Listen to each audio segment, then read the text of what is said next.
Oui, entrez.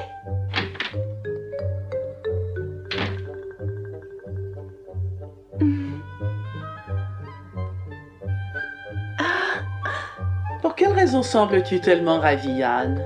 Pour ça, Ah, ce sont mes robes, n'est-ce pas? Demain, c'est dimanche, et ces derniers temps, dès que vous aviez un moment de libre, vous vous enfermiez dans votre chambre à faire quelque chose, et j'entendais le bruit de la machine à coudre. dire que je voulais te faire une surprise, mais tu es trop futée pour moi, ma petite Anne.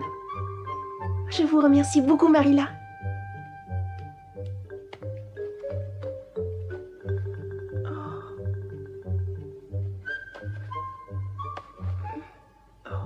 Eh bien, est-ce qu'elle te plaise? Oh.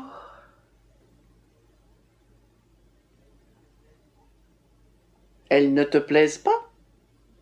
J'arriverai bien à me persuader que je les aime. Mais j'espérais qu'elles te plairaient tout de suite.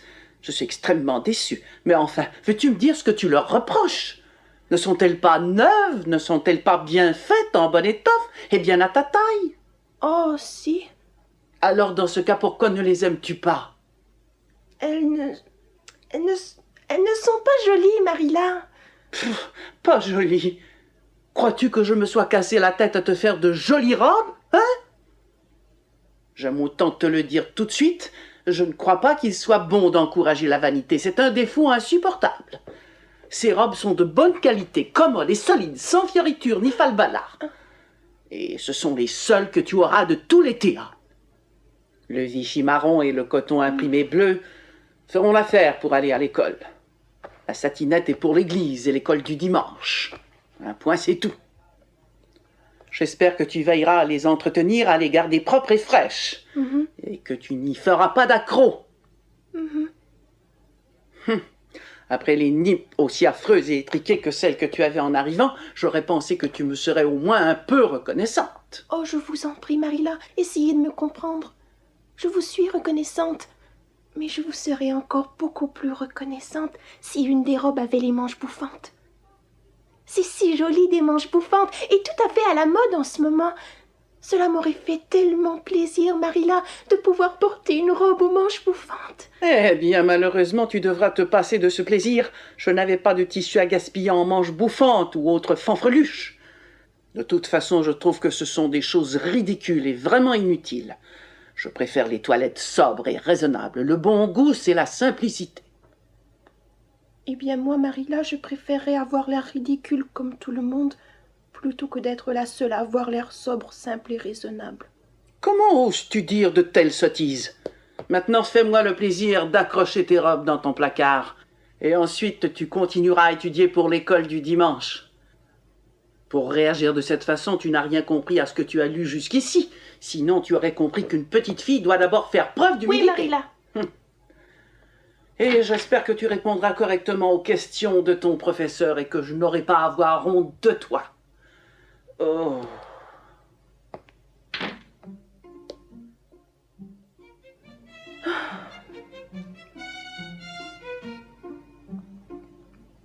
J'espérais tant qu'il y en aurait une blanche avec des manches bouffantes et quelques dentelles.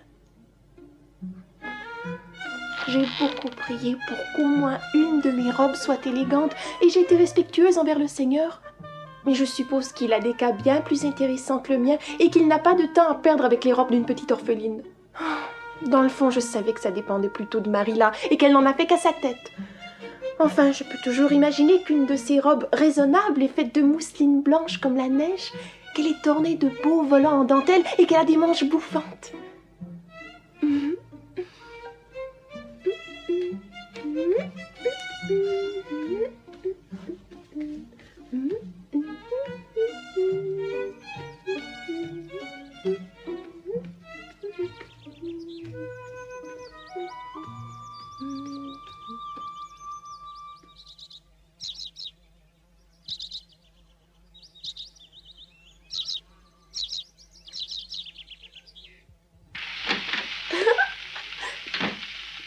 Bonjour. Bonjour.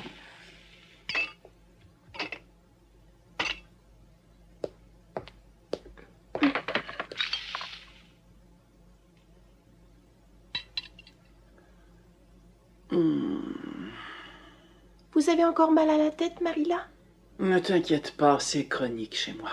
Ce qui m'ennuie, c'est que tu vas devoir aller à l'école du dimanche toute seule. Oh. Comme c'est la première fois que tu y vas, je voulais t'accompagner pour te présenter. Mais cette migraine a de grandes chances d'empirer. Matthew peut m'accompagner? Eh bien, moi, tu sais... Il y a des années que Matthew a cessé d'aller à l'église, ma petite Anne. Il dit qu'il peut aussi bien prier Dieu à la maison et au champ. À mon avis, Marilla, c'est un peu dur d'exiger d'Anne qu'elle aille seule à l'église. On pourrait peut-être l'en dispenser pour aujourd'hui. Matthew Cuthbert, en voilà des choses à dire, elle doit y aller. C'est dimanche et les enfants vont à l'école du dimanche, un point c'est tout. Oh. Très bien, je peux y aller seule, je vous assure, je me sentirai sans doute un peu perdue. Mais j'espère très vite que je vais me faire des tas d'amis.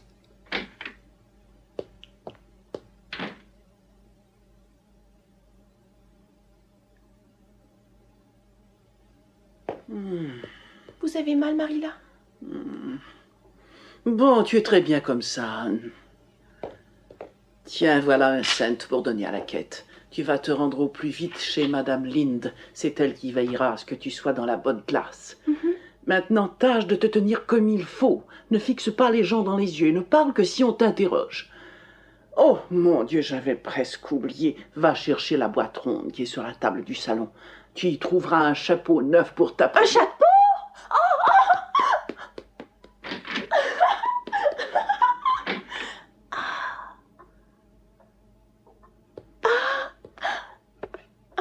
Oh, mais...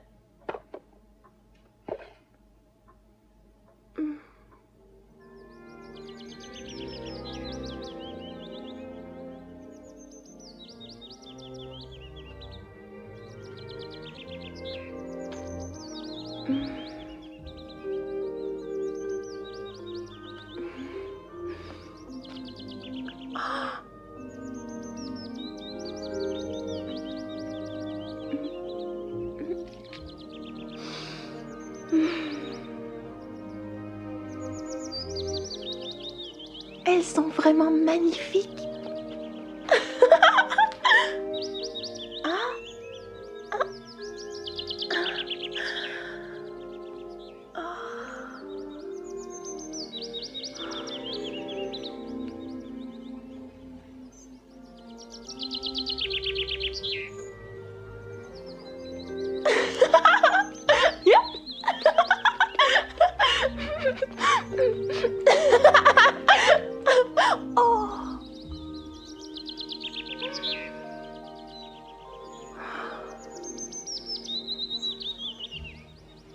Oui.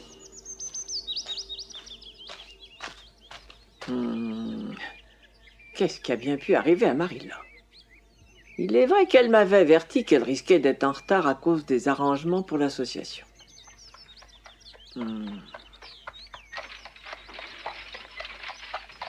Oh! Bonjour! Marilla Cuthbert est en retard. Pouvez-vous m'emmener? Bien sûr, montez. Merci beaucoup. Ah!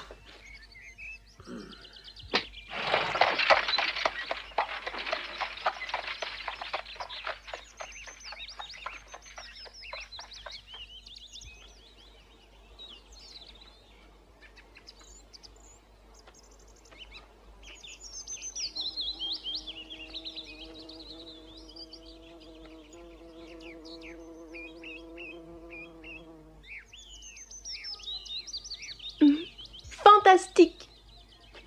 Ce chapeau était vraiment trop triste sans ruban et sans fleurs. Et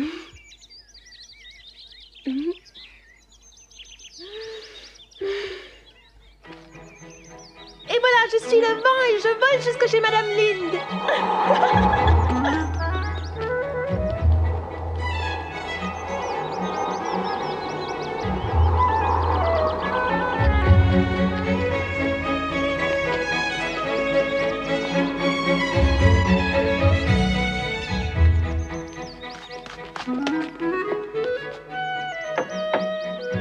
Madame Lind, c'est Anne. Vite, nous allons être en retard.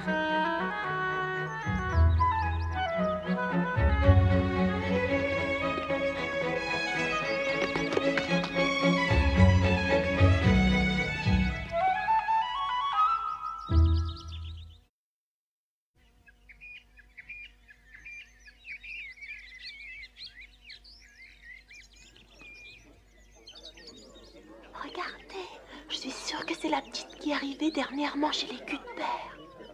Il paraît qu'elle vient d'un orphelinat d'Uptown. Vous avez vu? Elle est rouquine. J'ai entendu dire qu'elle avait un sale caractère. Ouais, il paraît même qu'elle a défié Madame Lynn. Plus que ça, elle lui a dit des horreurs. Elle a un caractère de rouquine, c'est normal. Jerry Piot dit qu'elle parle tout le temps aux arbres et aux fleurs. Elle est sûrement un peu bizarre. T'as vu ce qu'elle a sur la Ça tête? confirme qu'elle est demeurée, tu ne crois pas? Faut pas être normal pour s'attifer de la sorte, non?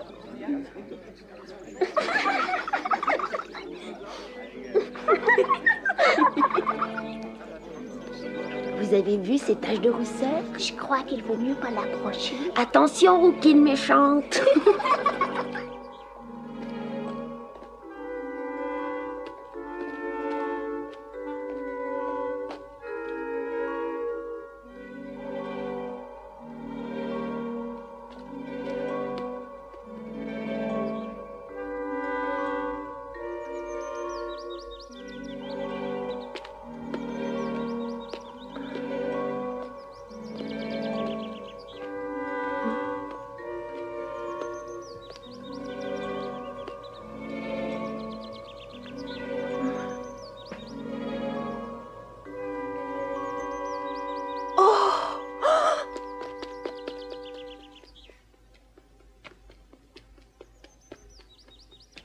Mon Dieu, tu es celui en qui je crois, tu es celui que je crois. Tu nous as parlé par ton Fils. Je veux m'ouvrir à ton message d'allégresse. Aujourd'hui, c'est ton Église qui me protège.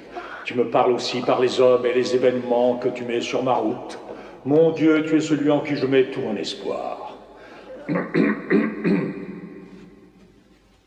Oh! Anne!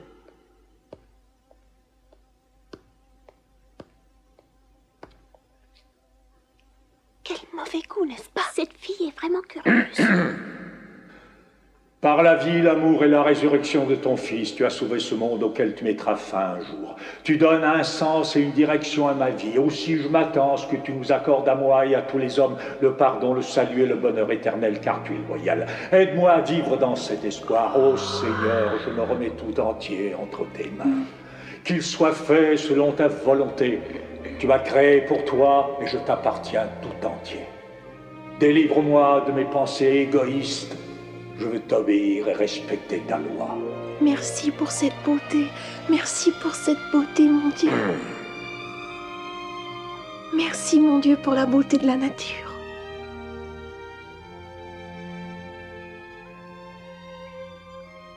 Après le service religieux, Anne alla au catéchisme pour la première fois à Avonlea. Elle répondait correctement à toutes les questions, mais ne pouvait s'empêcher de penser que toutes les petites filles portaient des robes à manches bouffantes, sauf elle.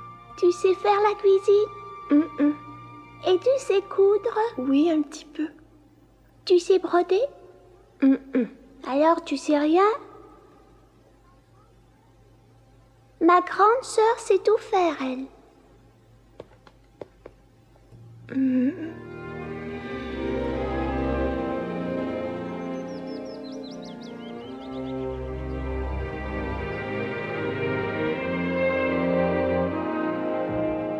Pourquoi, ô mon Dieu, suis-je toujours seul sur cette terre? Pourquoi ne m'avez-vous pas donné de sœur, d'amis ou de mère?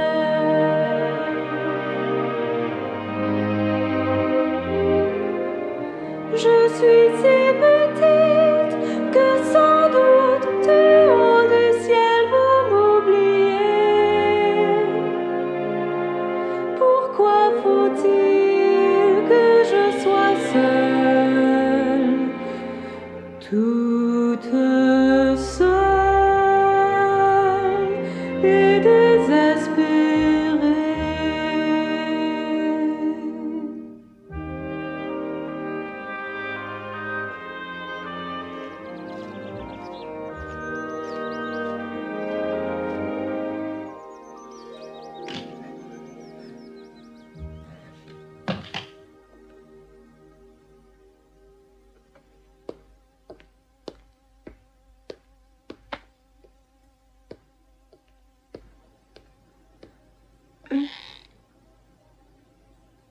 Comment tu vas, Bonnie?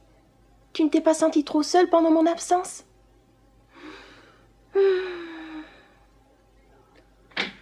Oh, tu es là, Anne. Marilla, est-ce que vous allez mieux? Oui. Alors, comment as-tu trouvé l'école du dimanche? Je ne l'ai pas aimée du tout. C'était tout simplement affreux. Anne Shirley! Je me suis conduite aussi bien que vous me l'aviez demandé, Marilla. Comme Madame Lynde était déjà partie, je suis allée toute seule jusqu'à l'église. Il y avait beaucoup de monde et beaucoup de petites filles. Monsieur Bell a fait une prière qui n'en finissait plus. Si je n'avais pas été assise près de la fenêtre, je me serais sûrement endormie avant la fin, vous savez, Marilla. Mais la fenêtre donnait juste sur le lac aux eaux miroitantes. J'ai regardé les bouleaux blancs qui le bordent et j'ai imaginé toutes sortes de choses merveilleuses. Tu aurais mieux fait d'écouter les prières que faisait le pasteur Bell, Anne. Mais ce n'est pas à moi que le pasteur Bell parlait. Il s'adressait directement à Dieu. De toute façon, j'ai inventé une petite prière qui venait du fond de mon cœur. Je pouvais apercevoir une longue rangée de bouleaux blancs penchés au-dessus du lac que le soleil éclairait. Ces rayons coulaient de plus en plus bas jusque dans l'eau. Oh, Marilla, c'était beau comme un rêve. Ça m'a tellement rempli de joie que j'ai dit tout simplement « Merci, mon Dieu » 3 fois. Oh, je veux espérer que tu n'as pas dit ça à haute voix, Anne. Oh non, pour moi, tout bas. Ne vous inquiétez pas, je me suis bien conduite et j'ai été patiente. Ça me rassure. Parle-moi un peu du catéchisme. Il y avait 9 autres filles avec moi dans la classe. Elles avaient toutes des robes à manches bouffantes. J'ai essayé d'imaginer que la mienne aussi avait des manches bouffantes, mais je n'ai pas réussi. Je me demande bien pourquoi. Vous savez, quand j'étais toute seule dans ma chambre, c'était assez facile d'imaginer que ma robe avait des manches bouffantes comme tout le monde. Mais c'était horriblement difficile à cet endroit-là, parmi d'autres filles qui avaient réellement des manches bouffantes. Tu n'aurais pas dû penser à ces futilités à l'école du dimanche, Anne, mais à ta leçon. J'espère que tu la savais. Oh oui, j'ai su répondre à un grand nombre de questions. Mademoiselle Rogerson en a posé une quantité réellement incroyable, Marilla. Elle ne m'a même pas laissé le temps de lui en poser quelques-unes. Bonjour, Anne. Bonjour, Mathieu. Alors, est-ce que tu t'es fait des amis? Non, ça n'a pas été possible. Pourquoi cela? Tu t'es pourtant parti avec l'intention de t'en faire, je crois. C'est plus difficile que je croyais. Ah, c'est comme ça, Anne. On ne se fait pas des amis aussi facilement qu'on voudrait. Évidemment, bien que tu sois aussi silencieux qu'elle est bavarde, vous semblez toujours être d'accord. Oh, voilà la grosse reine du commérage qui arrive. Matthew? Je vais dans ma chambre. Oh, Marilla, j'ai entendu dire que vous n'alliez pas bien. Oh, merci, je me sens mieux. Mais entrez, je vous en prie. En fait, Marilla, cet enfant m'a surprise. Je dois dire que cela ne vous ressemble pas de faire de telles choses. Je ne comprends pas. Qu'est-ce qu'Anne a encore fait? Elle est arrivée à l'église avec un chapeau décoré de fleurs des champs. C'était d'un ridicule achevé. Lorsque je l'ai vue entrer attifée de la sorte, j'aurais voulu être à 1000 lieues de là. Anne, as-tu vraiment mis des fleurs sur ton chapeau? Mais j'aurais dû me souvenir que le rose et le jaune n'allaient pas avec mes cheveux. Les cheveux n'ont rien à voir là-dedans. Ce que Madame Lynde trouve ridicule, ce sont les fleurs. Quelle curieuse idée tu as eue de garnir un chapeau tout neuf avec des fleurs. Je ne vois pas pourquoi il est plus ridicule de mettre des fleurs sur un chapeau plutôt que sur une robe, Marilla. Des tas d'autres jeunes filles avaient des bouquets épinglés sur leur corsage. Où est la différence? Je te prie de ne pas me répondre de cette façon, Anne. Que vont penser les gens? Ils doivent croire que j'ai perdu la tête pour te laisser sortir comme ça. De quoi je vais avoir l'air maintenant? Heureusement que Madame Lynde a eu la gentillesse de venir m'en avertir. Sinon, je n'aurais pas compris pourquoi les gens riaient sur mon passage. Je suis désolée, Marilla. Je n'aurais jamais pensé que c'était mal, parce que des tas d'autres petites filles ont des fleurs artificielles sur leur chapeau. Je ne comprends pas qu'il soit plus ridicule d'en mettre des vraies. Et puis ces roses et ces boutons d'or étaient si gracieux. J'ai pensé que cela agrémenterait mon chapeau, que je trouvais un peu sévère sans cela. Mais si cela doit faire rire de vous, j'ai bien peur de devenir un poids insupportable. Peut-être devriez-vous me renvoyer à l'orphelinat. Ce serait vraiment affreux pour moi, bien sûr. Je ne pense pas que je pourrais le supporter. Je deviendrai probablement poitrinaire. Je suis déjà si maigre. Et je mourrai sans doute de consomption. Quel dommage de devoir mourir si jeune. Moi qui aime tant la vie et la nature. Mais je ne veux pas être un fardeau pour vous. Alors renvoyez-moi. Cela suffit, Anne. Il n'a jamais été question de te renvoyer à l'orphelinat. Tout ce que je veux, c'est que tu te conduises bien et que tu ne te couvres pas de ridicule.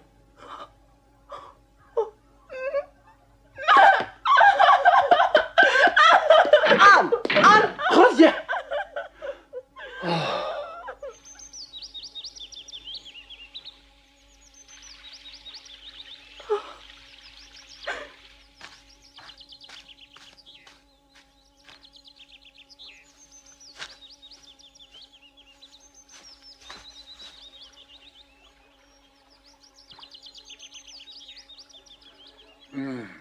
Marilla, sais-tu ce que Jerry Buot m'a dit dernièrement? Il m'a dit que Diana, la fille des Barry, devait revenir demain. Que penserais-tu de le dire à Anne maintenant? Je n'ai pas besoin de tes conseils, Matthew Cuthbert. Oui, ça je sais. Mais je sais autre chose aussi. Je sais que Diana et Anne deviendront de bonnes amies.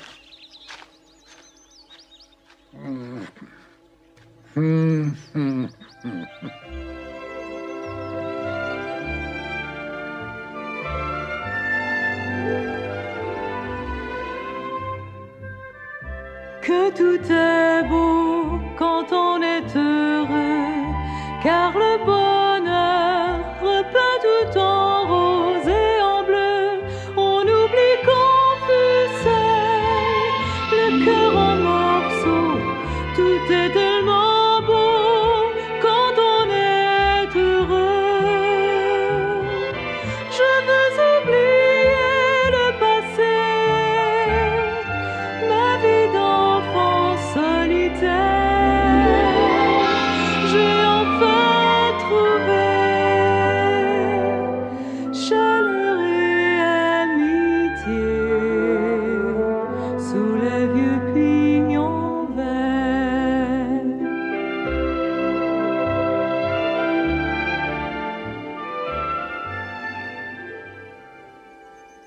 Le jour suivant, le grand moment qu'Anne avait tant attendu était enfin arrivé.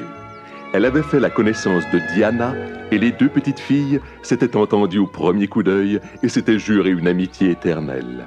Mais vous en saurez plus la prochaine fois.「